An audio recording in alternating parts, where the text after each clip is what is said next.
Assalamu alaikum wa rahmatullah, and welcome back to the Safar series. We have a very special episode for you guys today. As you can see, with all the deco and decorations and things going around. Yes, it is a few days left until Eid, so hopefully you guys are preparing up for that as well and utilizing the last few days of Ramadan. Anyway, let's do a quick recap of our last episode. Usual process: if you're at home, do a quick recap with your parents or with the person next to you. Guys, over to you. What happened in our last episode when we spoke about Khadija radiallahu anha? What can you remember? I can remember. A bit louder, Habiba. I can remember that Khadija radiallahu anha. I think asked Muhammad sallallahu alaihi wasallam if he could set a shop with things for money, and then she would give him something in return.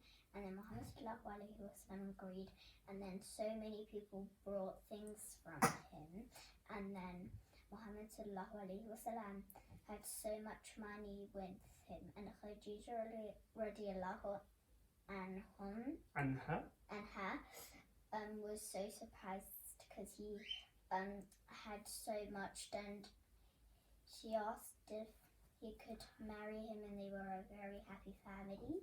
Well done, Habiba. MashaAllah, that was a very comprehensive sort of recap. Yahya. I remember I don't know that man's name, but he asked if he can go on a wedding.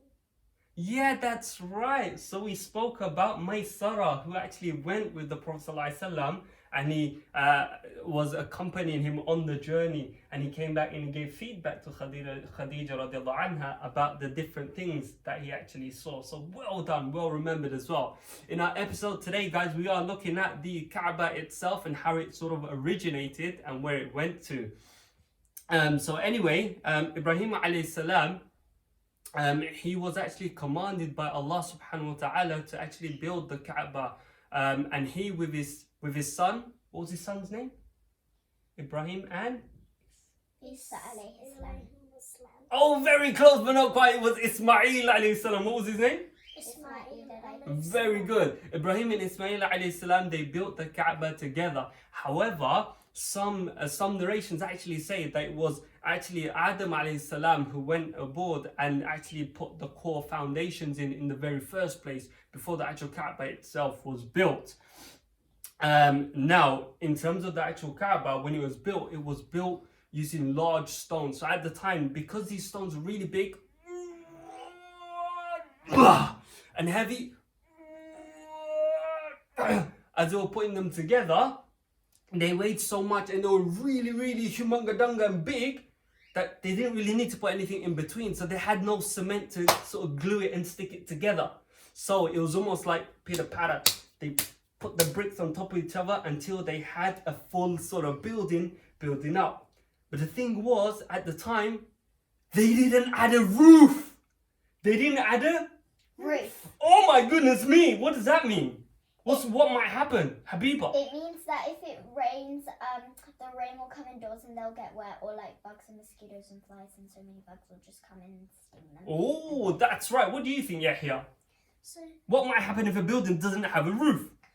when someone's in the night and they just find some things, and then when they're sleeping, somebody might come in and steal their stuff with a ladder. Oh, that's a very careful thought there, and that's going to come into action later on. Well, they didn't need a roof at the time because being in the desert, it didn't really rain as much and it was very hot and dry, so they thought it should be fine.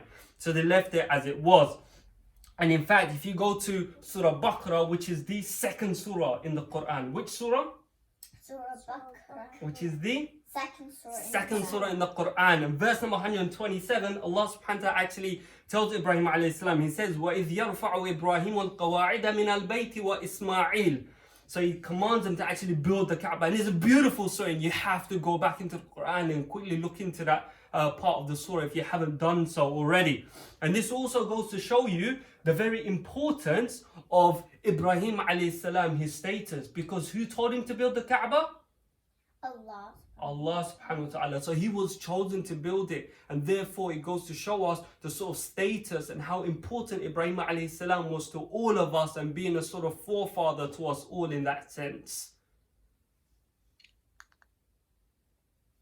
However, as time went past, many years went by, the Kaaba, because it wasn't covered up with anything, it was exposed to all the elements, and this really made it weak, because you had a lot of sandstorms in the desert, you had a lot of dry land that was drying up the brickwork, you had a lot of sandstorms and dust storms and all sort of little insects walking around, and all of this really started to make the walls go a little bit crumbly. And then on top of that, when it did eventually rain, the rain also battered it from the sides, and this actually meant that it was actually getting a lot of damage. And as Yahya mentioned earlier on, it didn't have no roof, and that actually meant that when the leaders of Quraysh, when they were actually placing treasure into the actual Kaaba and placing a lot of riches and things in there, at night what people were doing was dun, dun, dun, dun, dun, dun, dun, dun,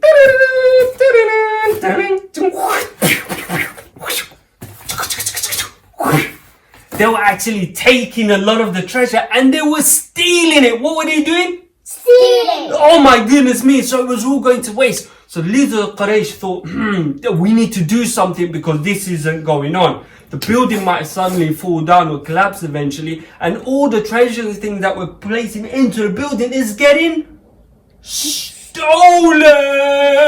So we need to get it sorted out. So they took all of these factors into consideration, and then the Quraysh, they decided together, they said, we need to demolish the Kaaba.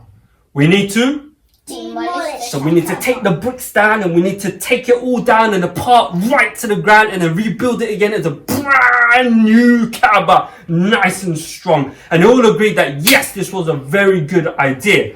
Now Muhammad sallallahu alaihi wasallam, at the time, he was 35. He was 35. So again, he took part and he actually saw all of this.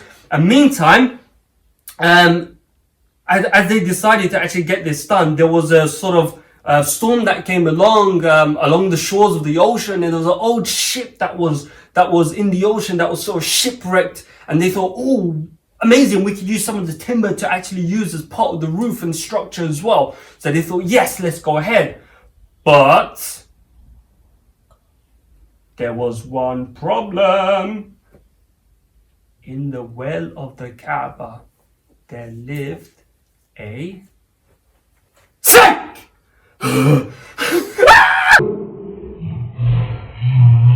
And this snake would scare everybody. It would scare them. So whenever they went down to demolish it, they would see the snake coming up and think, we can't do anything. We can't. We're scared. Maybe this is the protector of the Kaaba. We can't. So eventually, when they agreed that they would rebuild and they'll do this Kaaba with pure money and with people that didn't do any sin, and when they had this notion, when they had this thought, the snake disappeared, it went away, and they took this as a notion to mean, hold on, maybe Allah subhanahu wa ta'ala is pleased with their actual intention to rebuild the Kaaba.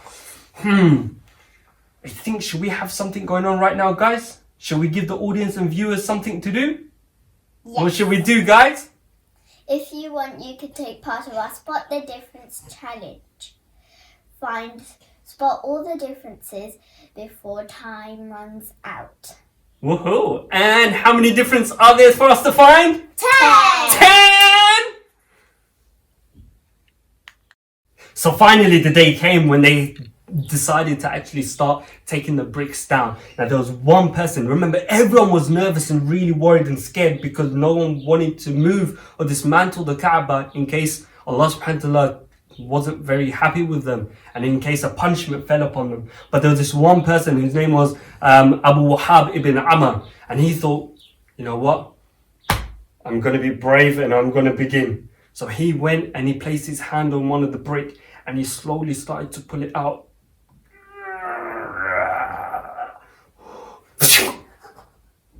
And as he pulled it out, the brick sort of moved back into place. And they all began to get scared. They thought, uh-oh. And this is where he sort of made that announcement that we mentioned earlier on. And he said, oh, people, you can only take part if you're using pure money and pure wealth, things that aren't being acquired through sin or any wrongdoing. So everyone that has to take part has to have a really clean heart and make sure that they're doing it properly. So again, Quraysh had distributed the actual task to the different tribes so that everyone took part. And everyone was involved, so that no one could turn around and say we didn't take a part, but at the same time, if anything fell upon them, it would fall upon everyone.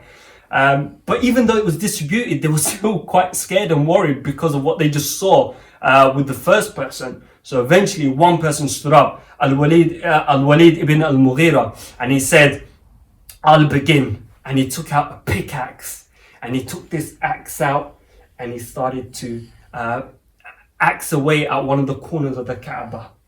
And everyone began to watch. And they watched very carefully, thinking, oh my gosh, is anything going to happen to him? Is something going to happen? And no one would join in. And it was just him on his own. And he was demolishing away the corners. Again, that sort of evening and night, he went away. And people still, they looked at him. Everywhere he went, they looked with their little googly eyes. And they kept an eye on him to see if anything would actually happen. And when they saw that the following day when he came up, he woke up nice and strong and wide awake and nothing had happened, they all thought, this is the right thing we're doing. Allah subhanahu wa ta'ala must be pleased. And therefore they all sort of took part and helped out in taking the bricks down. And they had to be very careful again because these bricks were very big and they didn't want to drop it, and also it was crumbling down. So again, everyone joined in and they took away everything until they got to the final sort of foundations. So they moved the entire sort of brickwork away and they got to the core foundations.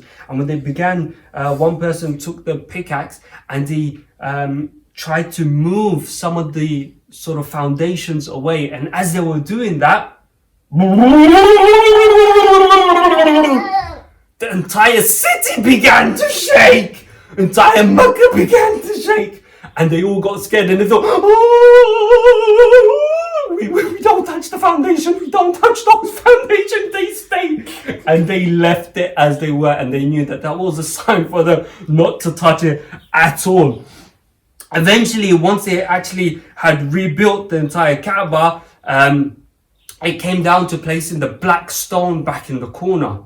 Now, there were different tribes and there was one stone. How were they going to place this stone back? That was the sort of argument that they were coming towards. And they came to a stalemate or a standby, which meant that they couldn't decide who would do it, because whichever sort of tribe put that black stone, they had a sort of prestige amongst the others. And they were all trying to say we're all equal, and therefore no, they couldn't decide. In fact, they got into so much of a dispute that some of them, they got together and they said, it's me, it's my tribe, we're gonna do it. You're not going to do it, I tell you, you're not going to do it. And they almost began to have a fight and an argument until one of the elder Quraysh amongst them, he turned around and he said, oh wait, I have an idea. And they gathered into the masjid for this, and he turned around and he said, I have an idea. How about we say the next man, the next person to walk through the actual building, the doors, we will let him decide who will actually make this choice.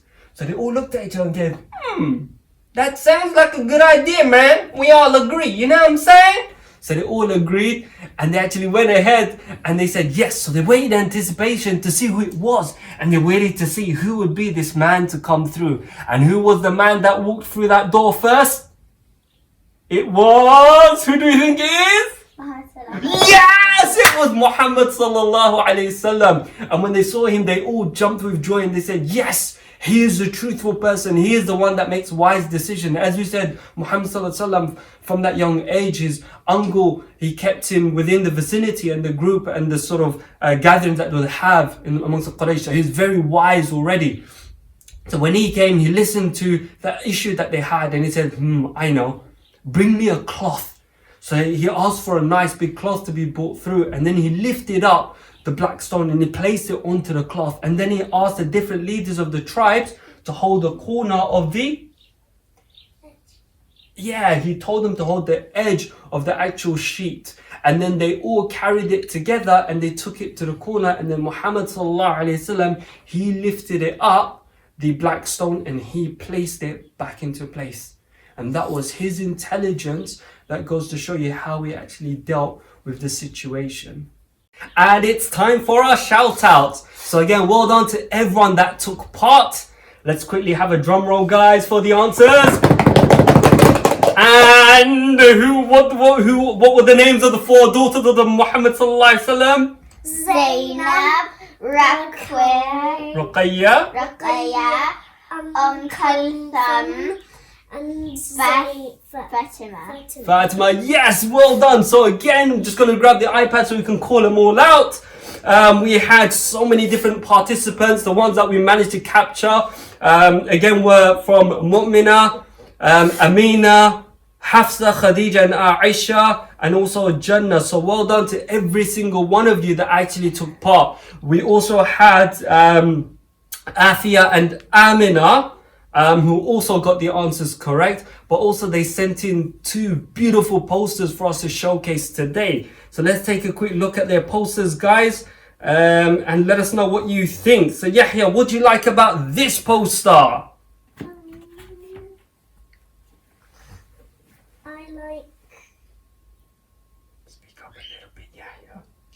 I like the glitter. The glitter, lovely. And look at the people around and they're sort of worshipping the stars. There's a lot of detail that actually went into that. And Habiba, what about you? What do you like about this one? I like the stripes. Wow, they're really cool and really 3D, aren't they? Yeah. Yes, amazing. The amount of effort that went in as well. And you can see the person speaking up about the things that they were doing or the way he was wronged. Okay, guys, and that pretty much brings us down to the end of our episode. So well done to everyone that actually took part. Do join us in our next episode where we look at the revelation and Muhammad sallallahu alaihi wasallam actually becoming a prophet and messenger. And again, if you would like to take part in our next episode, feel free to send us a picture of the Kaaba being rebuilt, or you can tell us the things that you plan to do during Eid as well, and we'll showcase those out. Assalamu alaikum wa rahmatullah. 6 days until Eid. Have a happy Wa Eid. alaikum assalam. Bye. I hope you have a Ramadan and Eid. It's only 6 more days.